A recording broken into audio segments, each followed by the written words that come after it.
Hello everyone, welcome to my channel. నేను మీ లక్ష్మిని. ఈ రోజు అగ్ని పరీక్ష 4th ఎపిసోడ్ గురించి మాట్లాడుకుందాం. ఈ రోజు ఎపిసోడ్ లో అయితే అభిజిత్ చాలా పాజిటివ్ గా అసలు అనిపించింది. నిన్న ఎపిసోడ్ లో అసలు ఎంత నెగిటివ్ గా అనుకున్నానో ఈ రోజు ఎపిసోడ్ లో అయితే అంత పాజిటివ్ అనిపించింది. నవ్వుతూ అసలు మాట్లాడుతూ చాలా వచ్చిన వాళ్ళతో ఫ్రీగా మాట్లాడుతూ చాలా క్రిస్టల్ క్లియర్ గా జడ్జిమెంట్ ఇచ్చినట్టు అయితే నాకు అనిపించింది. ఇంకా కంటెస్టెంట్ల వరకు వస్తే జోష్న అనే అమ్మాయి చాలా జోష్ మీద అయితే వచ్చింది. స్టేజ్ మీదకి బైక్ మీద వచ్చింది. తన బైక్స్ అంటే చాలా ఇంట్రెస్ట్ అంట, ఇష్టం అంట. ఇంకా బైక్ మీద వచ్చి హెల్మెట్ తోనే స్టేజ్ మీదకి వచ్చింది. హెల్మెట్ తీసేసరికి అసలు ఫుల్ ఫిదా అయిపోయాడు అప్పుడే అభిజిత్ అయితే చూసి. చిన్న వావ్ అన్నట్టు ఒక సిగ్నేచర్ ఇది ఇచ్చాడు అనమాట. ఇంకా తను మాట్లాడుతూ వాళ్ళ డాడీ గురించి చెప్పింది. అసలు వాళ్ళ డాడీ చనిపోయిన తర్వాత తనంత అసలు బాధపడింది.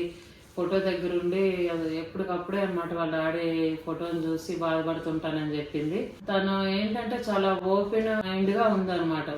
అంటే ఏది మనసులో ఉన్నా కూడా చెప్పేస్తున్నాను. అంత పెద్ద స్టేజ్ మీద అసలు ఎప్పుడో జరిగిన సిచ్యువేషన్ ని వాళ్ళ డాడీనే ఒకసారి ఇంటికి బీర్ తెచ్చి తాగుతావమ్మా అని అంటే ఓకే డాడీ అని చెప్పి మా డాడీ నేను అలా కూర్చొని ఇచ్చేసిన ఆ రోజులు గుర్తొస్తుంటాయని. తను వాళ్ళ డాడీ చనిపోయిన తర్వాత అసలు ఎన్నాళ్ళ వరకు అయితే వాళ్ళ డాడీ వాయిస్ను కూడా మర్చిపోతున్నాను, అసలు మర్చిపోతానేమో అని నాకు భయం వేస్తుంది అని చెప్పినప్పుడైతే చాలా బాధ అనిపించింది. అసలు అంటే ఎవరైనా ఒక మనిషి ఉన్నంత వరకు వాళ్ళతో మనం ఏం మాట్లాడతాము, వాళ్ళతో మన బాండింగ్ ఏంటి, మన రిలేషన్షిప్ ఏంటి అనేది మనకి ఎలాగనమాట ఉంటుందో. ఒకవేళ ఎవరైనా ఒక మనిషి చనిపోతే అది అసలు ఊహకే మనకు దగ్గరైన వాళ్ళు ఎవరైనా ఏదైనా అయినా చనిపోయినా చాలా ఏళ్ళే పడుతుంది అది మర్చిపోవటానికి.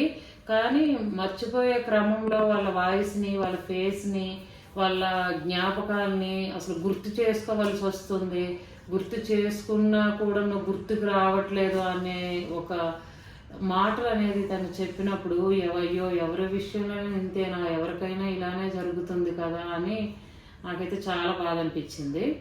నెక్స్ట్ కంటెస్టెంట్ గురించి చెప్పాలంటే అబ్బాయి పేరంట ఊట అసలు పేరే వింతగా ఉంది నాకైతే. జపాన్ నుంచి వచ్చాడంట.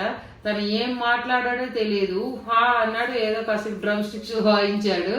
ఆ డ్రమ్ స్టిక్ వాయించినందుకే తన టాలెంట్ ఏం చూసారో ఏంటో మరి. నాకైతే ఒక అభిజిత్ గ్రీన్ ఇచ్చేసరికి నాకే హూట్ హాట్ అనిపించింది. అసలు ఏంటో ఇదని ఆ అబ్బాయి ఇంట్రడక్షన్ అలా అయిపోయింది. నెక్స్ట్ కంటెస్టెంట్ ఎవరంటే అభిజ్ఞ. ఆ అమ్మాయిని చూస్తే నాకు అసలు చాలా దేనిగా అనిపించింది. పిల్ల చక్కగా బొద్దుగా ముద్దుగా ఉంది. పెళ్ళి అవ్వలేదు అనుకున్నా, పెళ్ళి అయిపోయిందంట అమ్మాయికి.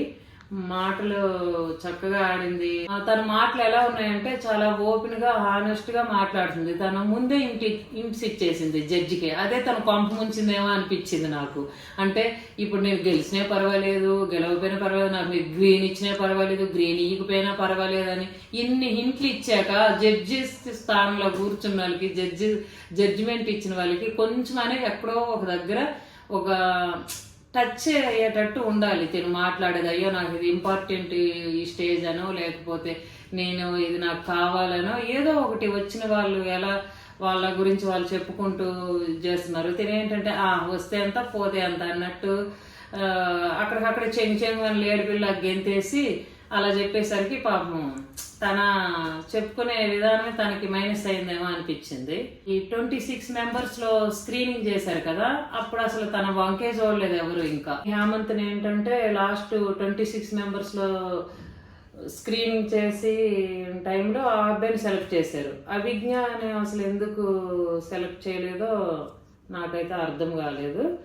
ఇప్పటి వరకు అగ్ని పరీక్షలో జరిగిన ఆడిషన్స్ లో అయితే ఒక ముగ్గురు అయితే సెలెక్ట్ అయ్యారు.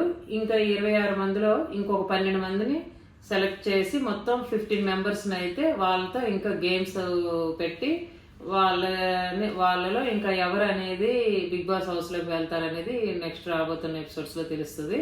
రేపటి ఎపిసోడ్ లో అయితే కొంచెం హోరీ టాస్క్లు ఉంటాయని నేను అనుకుంటున్నాను. ఇంకా టాస్కుల్లో విన్ అయ్యి ఎవరైతే వాళ్ళ స్ట్రెంగ్త్ వాళ్ళు ప్రూవ్ చేసుకొని ఉంటారో వాళ్ళని ఇంకా హౌస్లోకి పంపిస్తారు. మా ఛానల్ ఫాలో అవ్వని వాళ్ళు ఎవరైనా ఉంటే ఫాలో చేయండి. లైక్ చేయండి, షేర్ చేయండి, సబ్స్క్రైబ్ చేయండి. ప్లీజ్ మా ఛానల్ని సపోర్ట్ చేయండి. Thank you for watching.